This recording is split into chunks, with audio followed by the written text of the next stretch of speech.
آج ہم ایک کافی حساس اور اہم تاریخی موضوع پر بات کر رہے ہیں۔ اسلام میں جو سنی اور شیعہ تقسیم ہے، اس کی ابتدا کیسے ہوئی؟ ہمارے پاس کچھ مواد ہے سنی اور شیعہ تقسیم کی جڑیں کے عنوان سے، تو کوشش یہ ہے کہ سمجھیں کہ وہ بنیادی اختلاف کیا تھا جو پیغمبر اسلام صلی اللہ علیہ وآلہ وسلم کے وصال کے فوراً بعد پیدا ہوا، اور وہ کون سے آپ کہہ لیں ابتدائی واقعات تھے جنہوں نے اس فرق کو، اس تقسیم کو مزید گہرا کیا۔ یہ سب شروع ہوا 632 عیسوی میں نبی کریم صلی اللہ علیہ وسلم کے پردہ فرمانے کے بعد۔ تو آئیے اس پر بات کرتے ہیں۔ بالکل، یہ تاریخ کا ایک بہت بڑا، آپ کہہ سکتے ہیں، ایک سنگ میل تھا، ایک موڑ تھا، اور بنیادی سوال جو فوراً سامنے آیا وہ یہی تھا کہ پیغمبر صلی اللہ علیہ وسلم کے بعد امت مسلمہ کی قیادت کون کرے گا؟ مطلب یہ کوئی چھوٹا سوال نہیں تھا، یہ سب سے بڑا سوال تھا۔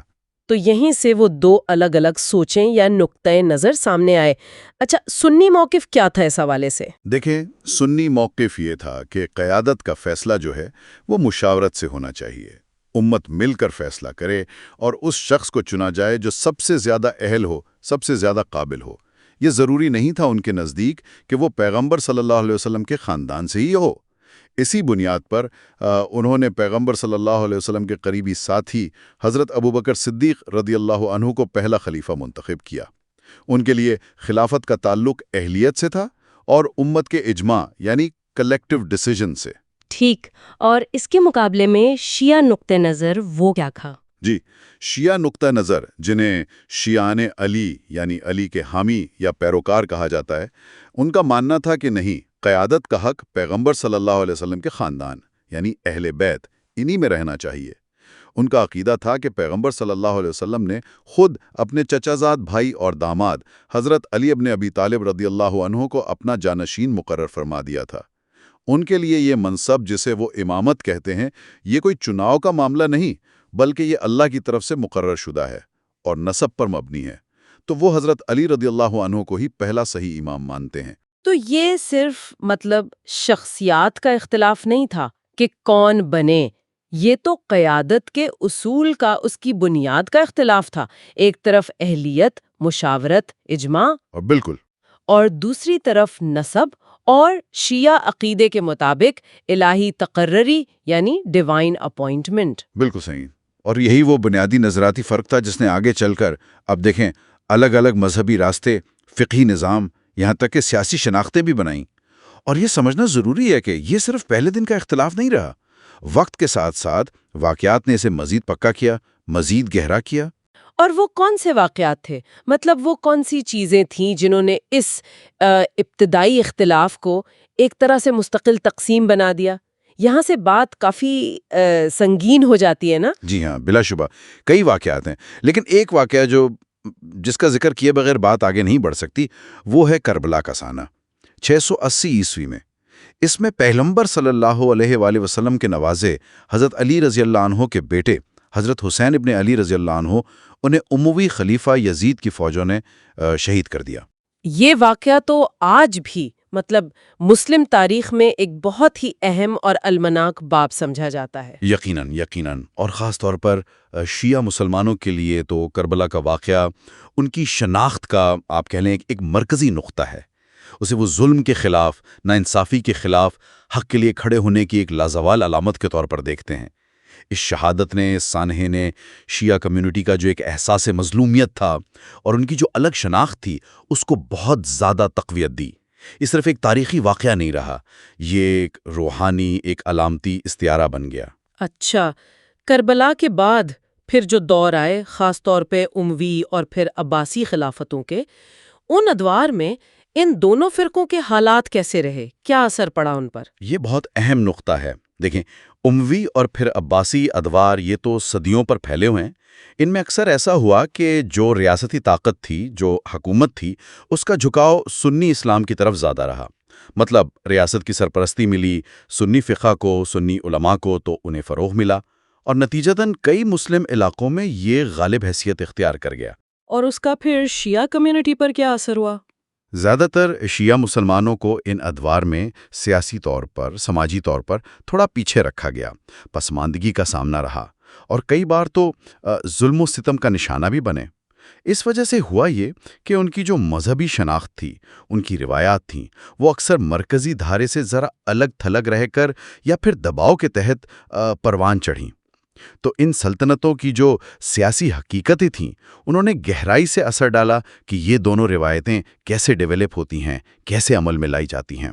تو خلاصہ ہم یہ کر سکتے ہیں کہ جو قیادت کے بنیادی سوال سے ایک اختلاف شروع ہوا تھا، وہ پھر کربلا جیسے المناک واقعات سے گزرا، اور پھر لمبی خلافتوں کی سیاسی پالیسیوں نے اسے ایک گہری اور مستقل تقسیم کی شکل دے دی، جس نے اسلام کے اندر ہی سنی اور شیعہ کے الگ الگ راستوں کو متعین کر دیا۔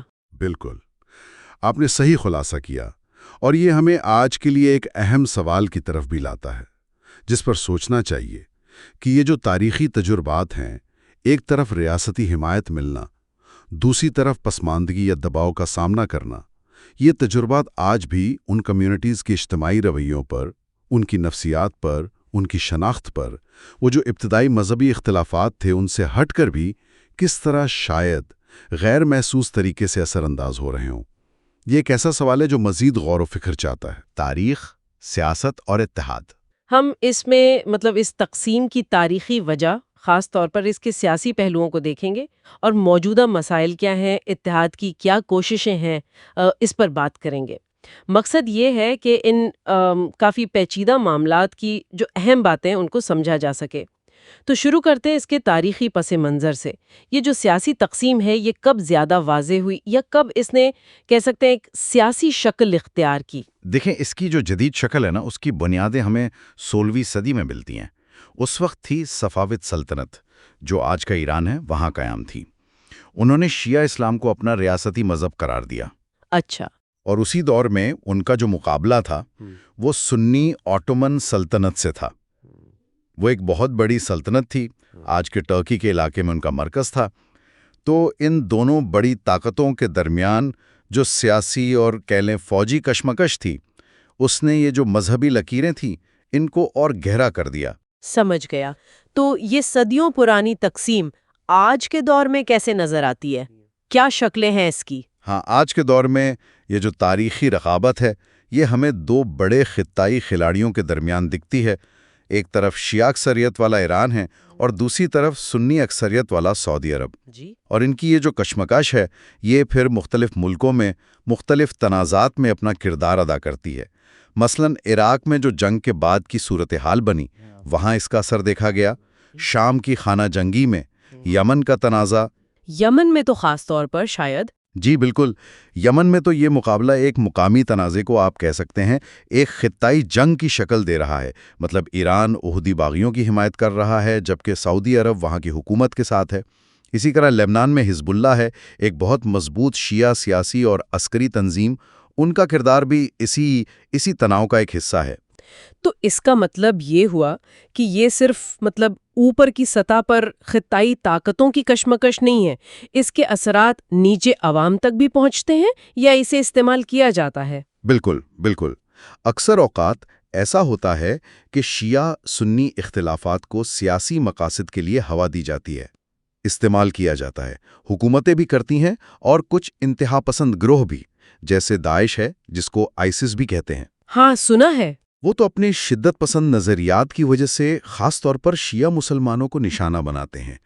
تو یہ جو شیعہ مساجد پر حملے ہوتے ہیں، یا عاشورہ کے جلوسوں پر جو کربلا کے واقعے کی یاد میں نکلتے ہیں، یا مزارات پر جو دہشت گرد حملے ہوتے ہیں، یہ سب اسی افسوسناک حقیقت کا اظہار ہیں۔ جی، ماخذ میں ایران، پاکستان، بحرین، شام، لیبنان، ان سب جگہوں پر اس فرقہ وارانہ تقسیم کے اثرات کا ذکر ملتا ہے۔ لیکن اس تصویر کا کوئی دوسرا رخ بھی ہے؟ کیا اتحاد کی، ملاپ کی بھی کوئی کوششیں ہو رہی ہیں؟ ہاں، یہ بات بہت ضروری ہے۔ ان تمام اختلافات کے باوجود یہ یاد رکھنا چاہیے کہ دونوں طرف، شیعہ اور سنی، بہت سے علماء ہیں، رہنما ہیں، عام لوگ ہیں جو اتحاد اور یکجہتی کی بات کرتے ہیں، اس پر زور دیتے ہیں۔ بین المذاہب مکالمے بھی ہوتے رہتے ہیں، اور وہ جو تصور ہے نا امت واحدہ کا، ایک امت کا، جی، کہ تمام مسلمان ایک قوم ہیں، اس تصور کو فروغ دیا جاتا ہے۔ اگر ہم بڑی تصویر دیکھیں تو روزمرہ زندگی میں اکثر لوگ امن سے ہی رہتے ہیں، مل جل کر۔ یعنی عام سطح پر لوگ شاید اس سیاسی کشمکش سے اتنا متاثر نہیں ہوتے یا ہونا نہیں چاہتے۔ عام طور پر ایسا ہی ہے، مطلب اکثریتی سطح پر لوگ پرامن طریقے سے ساتھ رہنا چاہتے ہیں۔ ہاں، یہ ضرور ہے کہ جو سیاسی تناؤ ہے وہ کبھی کبھی اس پر اثر انداز ہونے کی کوشش کرتا ہے۔ ٹھیک، تو اگر ہم اس ساری گفتگو کو سمیٹیں، اس ماخذ کے جو اہم نکات ہیں وہ کیا نکلتے ہیں؟ ایک تو یہ کہ بنیادی اختلاف وہ پیغمبر اسلام کے بعد جانشینی کے سوال پر شروع ہوا تھا۔ پھر واقعہ کربلا وہ شیعہ عقیدت میں ایک مزاحمت کی بڑی علامت بن گیا۔ جی، پھر نظریاتی سطح پر کچھ فرق ہیں، جیسے امامت کا تصور ہے شیعہ عقیدے میں کہ پیغمبر کے بعد خدا کی طرف سے مقرر رہنما ہوتے ہیں، اور فقہ یعنی اسلامی قانون اور حدیث کی تشریح میں بھی کچھ اختلاف ہے۔ صحیح۔ سیاسی میدان میں ہم نے بات کی ایران سعودی مقابلہ ہے، پراکسی جنگیں ہیں، مطلب دو ملک بلا واسطہ کسی تیسرے ملک میں لڑ رہے ہیں، اور جدید دور میں تشدد کے واقعات ہیں، امتیازی سلوک کے مسائل ہیں۔ لیکن اس سب کے باوجود اتحاد کی کوششیں بھی ہیں، اور اکثر مسلمان فرقوں سے اوپر اٹھ کر امن چاہتے ہیں۔ جی بالکل، اور یہ پوری بحث جو ہے نا، یہ ایک بہت اہم سوال کھڑا کرتی ہے آخر میں کہ ٹھیک ہے سیاسی سطح پر گہری تقسیم ہے، تنازعات بھی ہیں، لیکن عام مسلمانوں کے درمیان جو امن اور اتحاد کی خواہش ہے وہ کتنی مضبوط ہے، اور مستقبل میں یہ خواہش جو ہے یہ سیاسی حقائق پر کس حد تک غالب آ سکتی ہے، یہ دیکھنا ہوگا۔